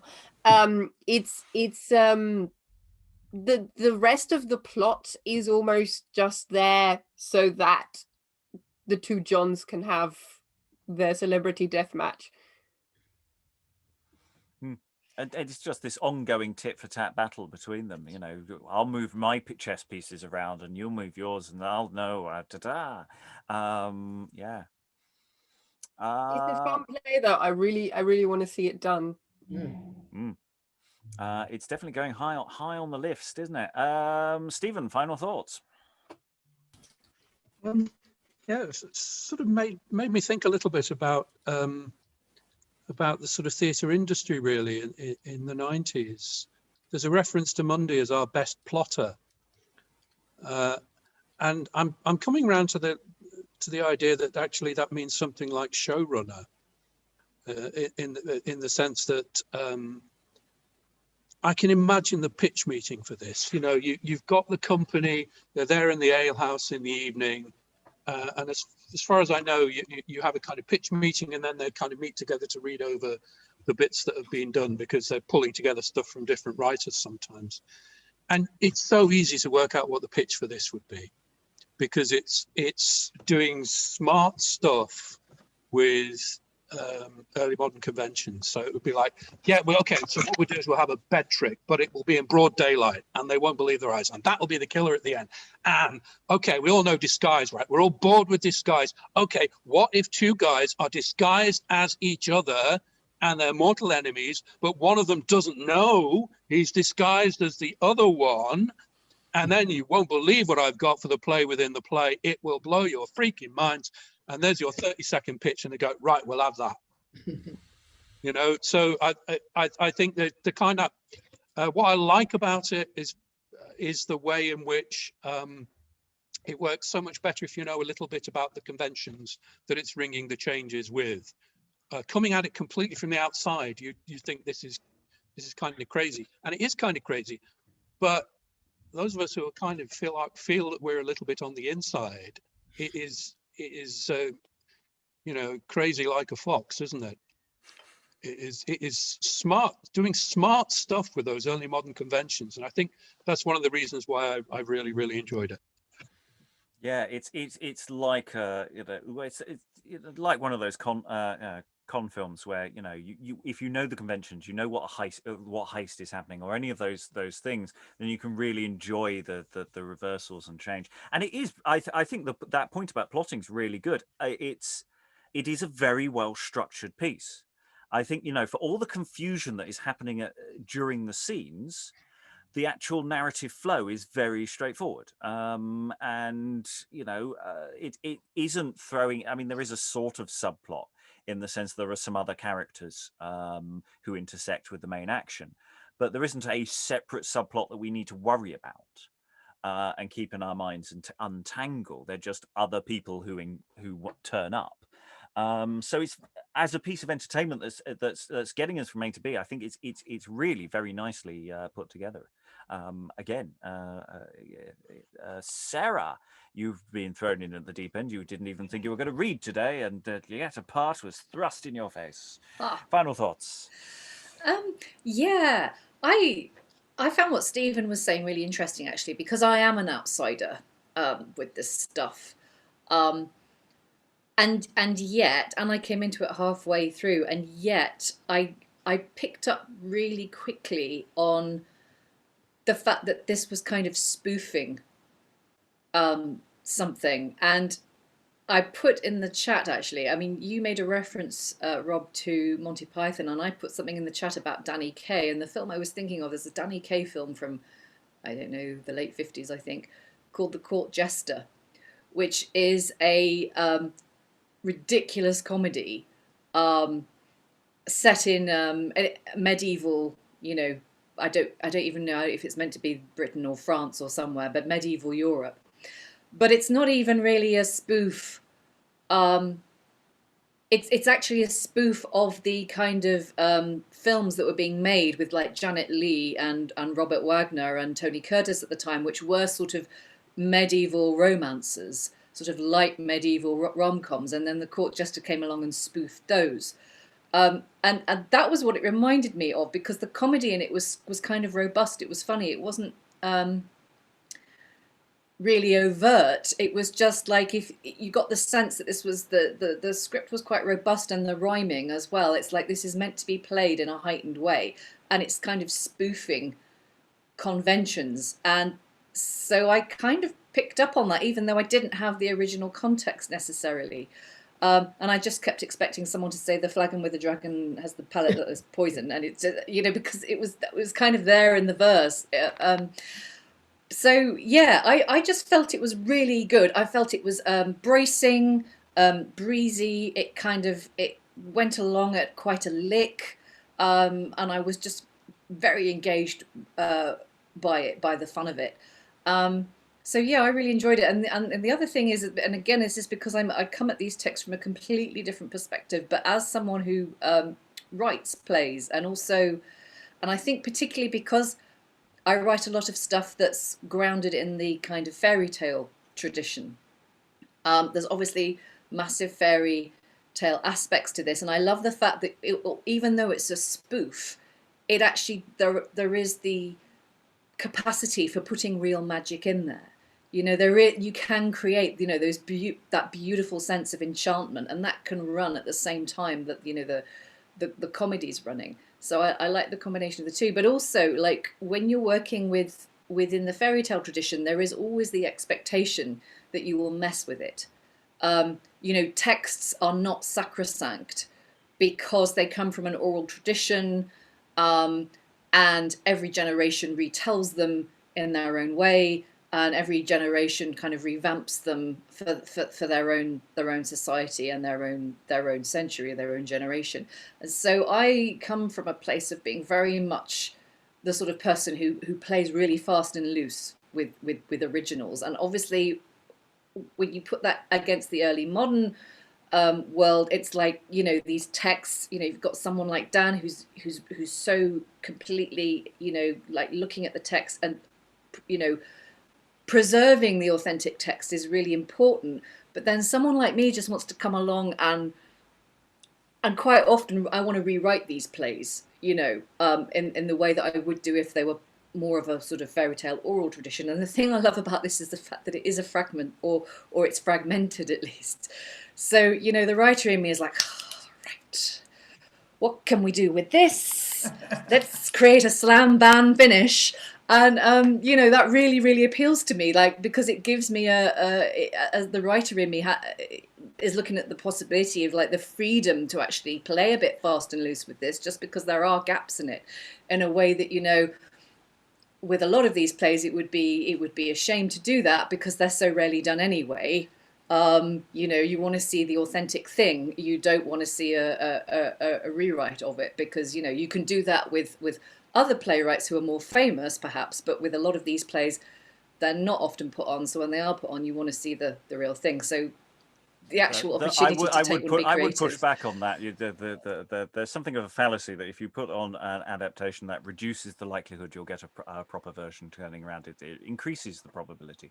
Yeah, I mean, this is the thing. I think rewrites are kind of part of the theatre tradition, but like I'm aware that there are arguments on both sides, and I'm very much in one camp, but I can absolutely see the importance and the relevance of the other side. So it's just anyway. I really enjoyed it. Yeah.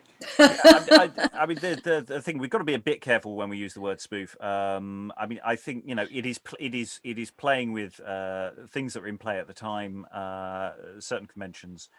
It's not necessarily a spoof in the sense that they are, you know, the comedy's in the situation. I mean, that's the thing. It's not like we have.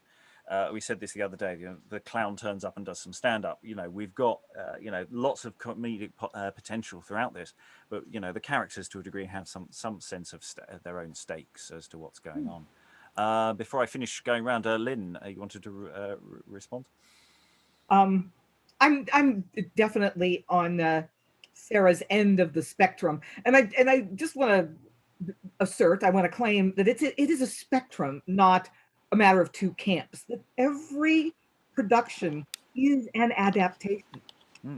Every interpretation is an adaptation, whether it's a very free adaptation or whether it's a more, without lack of a better word, conservative adaptation. It's a matter of degree, not of kind. That's my assertion. So maybe we worry a little bit too much about that, and we should just go with our instinct. So maybe we should trust our impulses as artists to adapt in a way that feels right to us. Yeah, no, absolutely. The important thing is that more work is happening rather than less. And if the easiest way for you to get into a text is to adapt it, then go for it, and then we're getting something. Dan, final thoughts? Yes, it's funny because when I put my actor hat on, I absolutely sit on the side that says adapt this text all the way through and through. It's the way I've got to see Edemia. It's the way I've gotten to see Lily plays. It's the way I've gotten to see countless Restoration and early modern plays and enjoyed watching them. What I don't want is a play that's been adapted, or I shouldn't say adapted, that's been staged specifically to cater to historians and scholars to just hear and parse the text, because oftentimes I find that those would be more well suited for reading rather than for an actual staging, because then instead I think that there's less enjoyment, less fun happening often in the types of stagings I've seen that seem to be trying to stay a little too true to its subject matter. I, for one, am interested on the historical side of things. Of course, I'm interested in seeing how this reads with Sir Thomas More, considering that they share not only the same manuscript vellum wrapping and same playwright. I mean, there's always been arguments that Munday was just a scribe on this, but I push back on that a little bit. I don't see why that's necessarily the case, just because he worked for a printer. But I find that there might be more similarities than just the writer. I mean, that's one way we can find it out. How Munday operates is by reading another play of his that was definitely written by him. Also, it's interesting that the bookkeeper on this play is also the same bookkeeper that was on the Moore play. So yeah, I would like to read those together, but then also I want to read it next to Piers Plowman. I would love to read it against Friar Bacon, Friar Bungay. Regardless, I think this definitely warrants a second reading. And yeah, my preference would be let's do more and see how Munday sounds. Yeah, I mean, it's interesting. I mean, this is not a text where I feel that, you know, there's an issue of cutting or adaptation. It's just filling in the gaps. It just functions so very nicely. I absolutely loving it. And yes, we are doing more Munday. We are slowly working our way. This isn't the earliest potential Munday text. There are various possible Munday texts out there, and we're going to work through a number of them over the next few months. And at some point, yes, we will get to Thomas More. One day, it will happen. Believe. Helen, final thoughts?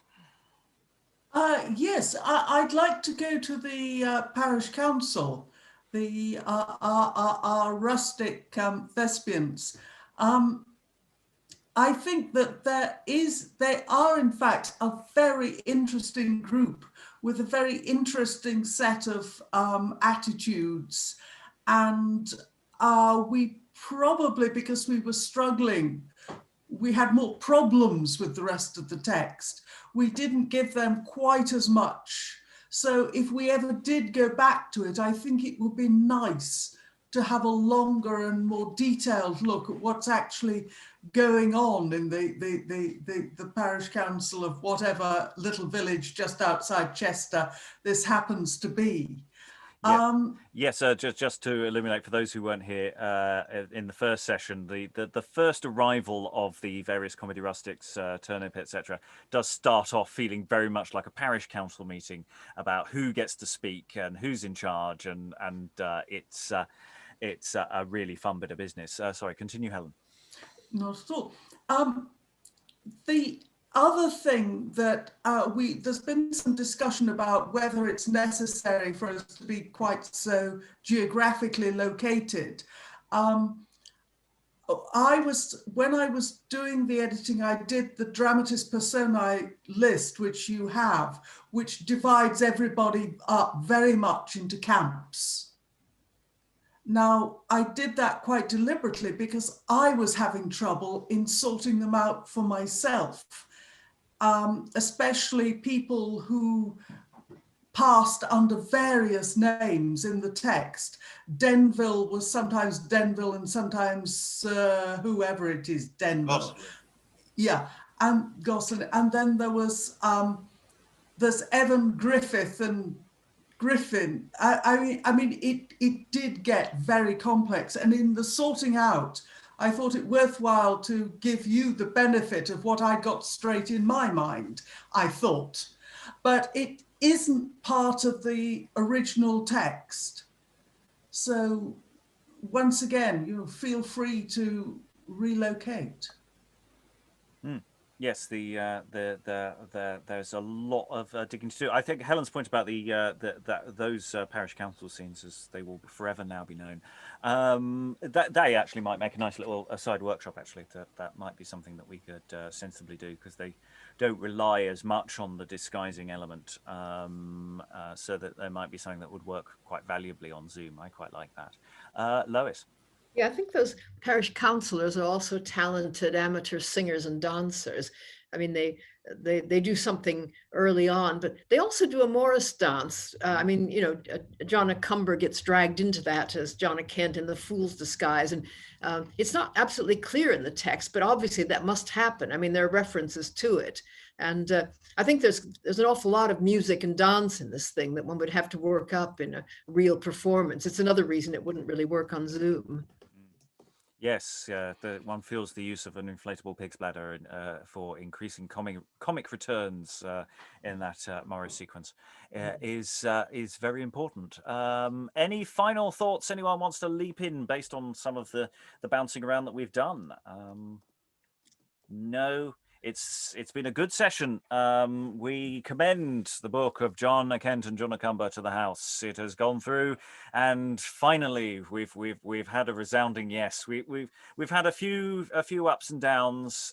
We've had a few downs of late, and it's nice to get a win.